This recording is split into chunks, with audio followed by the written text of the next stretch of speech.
ศิลป์นะพ่อผู้ใหญ่คำบางเกิดศักดิ์ณแวงน้อย ผู้เป็นทายาทของกำนันหลีเกิดศักดิ์ณแวงน้อย ผู้ก่อตั้งอำเภอแวงน้อย ที่เป็นสถานที่ราชการเป็นอำเภอที่ว่าการอำเภอแวงน้อยทุกวันนี้ทั้งสถานที่ทั้งทางด้านตามกฎหมายก็ตระกูลของท่านนี่แหละเป็นคู่ที่ก่อตั้งขึ้นมา เป็นคนที่จะได้รับพระราชทานนามสกุลว่าณแวงน้อยต่อท้ายเกิดศักดิ์บางอย่างคือนั่งลุงเจนน่ะสวัสดีเนี่ยสวัสดีอยู่สวัสดีเป็นผู้เฝ้าอ่ะสวัสดีเฝ้าสวัสดีพาไปโรงพยาบาลพาไปหาหมอ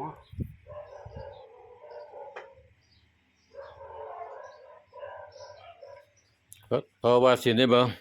พออารัธนาศีลได้บ่อารัธนาศีลมายังพันเตอารัธนาศีล แล้วได้ยินบ่อารัธนาศีลเนี่ยมายังพันเตเนี่ยใช่กว่าแล้ววันนี้อารัธนาศีลนี่มาขอศีลเก่งครับพระละว่าพอเพิ่นเฮ็ดได้มายังพันเตว่ากันตรงไหมมาอาหังบ่ต้องหากันบ่ต้องอาหังพันเตมายังปันเตวิมายังก็ได้อรหังสัมมาสัมพุทโธภะวะพุทธังภวันตังวาเตเมสาธุวะคะโตวตาธัมโมธัมมังนัมสสามิตุวะเดมโนโตสาวะโกสังฆังนามามิโอ้โหอยู่มายังพันเตสาธุมายังปันเตเวสุงละกันตายาติสรเนนะสหปัญจศีลานิยาจามาทุติยปีมายังปันเตเวสุงละกันตายาติสรเนนะสหปัญจศีลานิยาจามาตติยปีมายังปันเตเวสุงละกันตายาติสรเนนะสหปัญจศีลานิยาจามาสาธุเพิ่นบ่หลงเว้ยพุทธังสรณังคัจฉามิพุทธังนะโมตัสสะภะคะวะโตอะระหะโตสัมมาสัมพุทธัสสะนะโมตัสสะภะคะวะโตอะระหะโตสัมมาสัมพุทธัสสะนะโมตัสสะภะคะวะโตอะระหะโตสัมมาสัมพุทธัสสะพุทธังสรณังคัจฉามิธัมมังสรณังคัจฉามิธัมมังสรณังคัจฉามิสังฆังสรณังคัจฉามิทุติยมปีพุทธังสรณังคัจฉามิทุติยมปีพุทธังสรณังคัจฉามิทุติยมปีธัมมังสรณังคัจฉามิทุติยมปีธัมมังสรณังคัจฉามิทุติยมปีสังฆังสรณังคัจฉามิทุติยมปีสังฆังสรณังคัจฉามิตติยมปีพุทธังสรณังคัจฉามิตติยมปีพุทธังตติแม่นบ่ตติยมปีพุทธังสรณังคัจฉามิตติยมปีธัมมังสรณังคัจฉามิตติยมปีธัมมังสรณังคัจฉามิตติยมปีสังฆังสรณังคัจฉามิตติยมปีสังฆังสรณังคัจฉามิปานาติปาตาเวรมณีสิกขาปะทังสมาธิยามิปานาติปาตาเวรมณีสิกขาปะทังสมาธิยามิอทินนาทานาเวรมณีสิกขาปะทังสมาธิยามิอทินนาทานาเวรมณีสิกขาปะทังสมาธิยามิกาเมสุมิจฉาจาราเวรมณีสิกขาปะทังสมาธิยามิกาเมสุมิจฉาจาราเวรมณีสิกขาปะทังสมาธิยามิมุสาวาทาเวรมณีสิกขาปะทังสมาธิยามิมุสาวาทาเวรมณีสิกขาปะทังสมาธิยามิสุราเมรยมัชฌปมาทฐานาเวรมณีสิกขาปะทังสมาธิยามิสุราเมรยมัชฌปมาทฐานาเวรมณีสิกขาปะทังสมาธิยามิเด้อจิมวลศีลเด้อ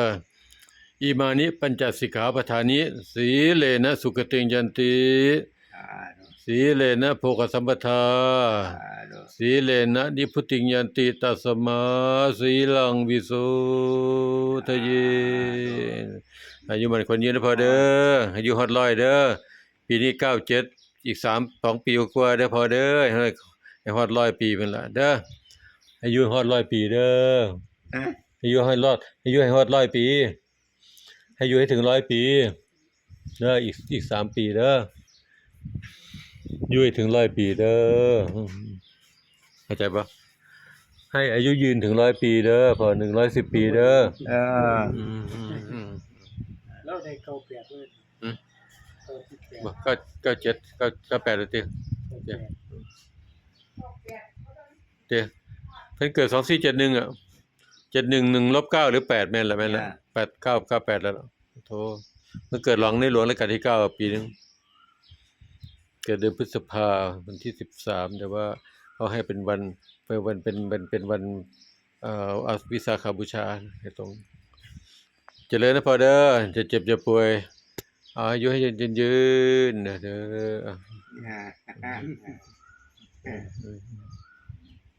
กินหอดที่พอ อืม กินหอดที่พอเห็นเจ้ากินหอดที่พอ มันรุ่นเดียวกันติ กินไล่ๆกัน เดี๋ยว เพิ่นบ่ฮู้มันเพิ่นฮู้ว่าลูกของพ่อป้องกับรางวัลไหมล่ะรู้ไหม โอ้โหแล้ว เด้อ ตัวเป็นล้าน อืม ล้านเลย ให้อายุมั่นขวัญยืนอยู่ถึง110 ปี ดีแม่ง เออ เจ้าใจของไก่ไม่ เอ ต้อง อ ไปทำอย่างนั้นไม่ เอ ต้อง อจ้ะ นี่เขาเป็นของอย่างอื่นอย่างเงี้ยขาดเกินเด้ เออ อ สาธุแข็งแรงแข็งแรง แข็งสาธุ อายุมันควรยืน ไปเฮ็ดเงี้ยหน่อยนี่พออยู่วัดป่า นะ เฮ็ดเงี้ยคือเจ้านี่ล่ะเฮ็ดเงี้ยหน่อยให้พอ อุ คือ ทิศ เจ้า ให้ เนี่ยเฮ็ดไว้วัดป่าธรรมอาจารย์ เจ้วันนี้เจ้ เฮ็ดแล้ว เสร็ เฮ็ จ ด แล้ว ไว้ นะ วัดป่าเฮ็ดไว้กับเรา เออ เฮ็ดให้แม่ก็พอไปอยู่ เออ ไปอยู่วัดพุ่นล่ะปฏิบัติธรรมนำเราเฮ็ดไว้ อ่า คือเจ้านี่ล่ะ ไปก่อน พอไปไผน้ำเจ้าแล้ว เออ พอน้ำเอาหมุนแต่ว่าจำไปลากเอาแล้วบ่ได้บอก บ่อยากเพิ่นบ่ว่าดอก บ่ได้บอกหมอ บ่อยากดอกมันไผก็มีไผไม่ไผ อืม หมอเฒ่าล่ะ อืม ไปขอน้ำเอาหมุนมาเฮ็ดอันนี้ก็เดียวมันยังคมอยู่อยากได้สิเฮ็ดให้มันยังคมอีกหลังหนึง จ้ะ เนี่ย มันยังคมแล้วอยากได้มันยังคมเราเฮ็ดให้แน่ว่าซั่นน่าสิไปเฮ็ดให้เราอยู่นี่ เจ้ แม่น ดีดี เฮ็ดแล้วอันนี้พอ เออ ยังลบเพราะฉะนั้นแล้วมัดลบ2อันก็แล้วแล้วถ้าไปในแกนเบิ่งไปแกนอยู่ก็เลยเกิดมา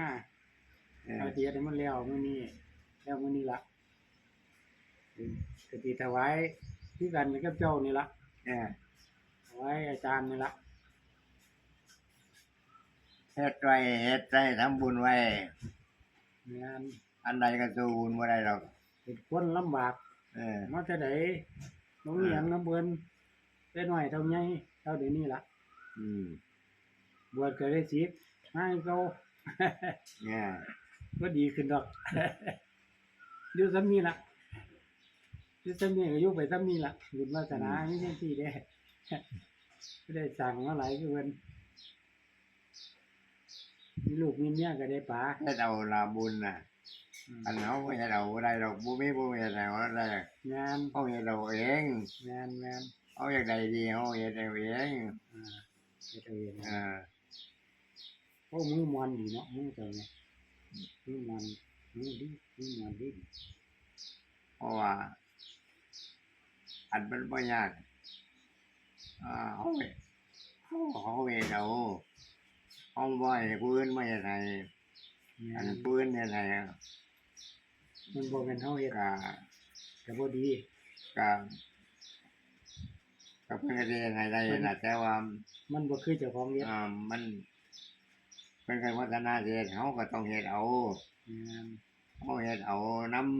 ำมันจังได้ อืม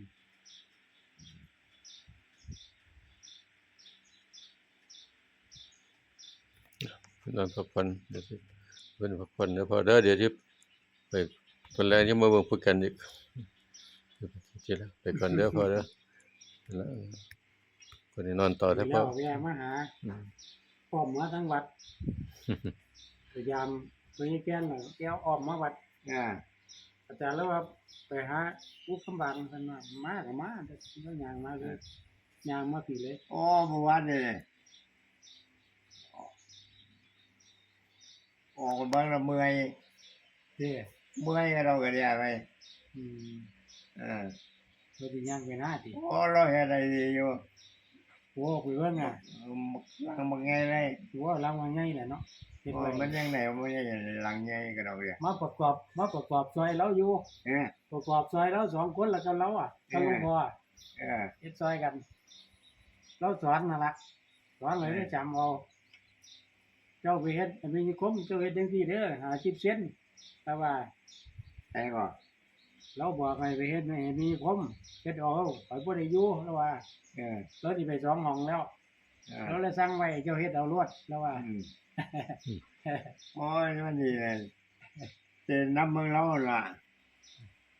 น้ำเมืองเราไปใส่ก็จะได้น้ำเมืองน้ำต่อยน้ำ เนี่ย อันนี้นั่นได้ งานเราเป็นสร้าง มีหน่อยเวลาก็จะได้ใส่เราได้ เราสร้างเรา เบิ่ ส ง ร้าง เราไปละ อ่า เราดีอยู่หรอกเราได้เฮ็ดได้ไอ้ เฮ็ดแล้ววันตลาดสองห้องเฮ็ดแล้วเบิด เอ แล้ว อ เฮ็ดแล้วเบิดแล้ว อ่า ถวายแล้ว อ่า ถวายครบเบิดแล้วเหลืออยู่หลังนี่ล่ะ อ่า หลังอยู่วันบ่เพ่งนี่แล้วก็ถวายเอาเนาะมนต์อาจารย์แล้วมาให้ถวายเราโลด เออ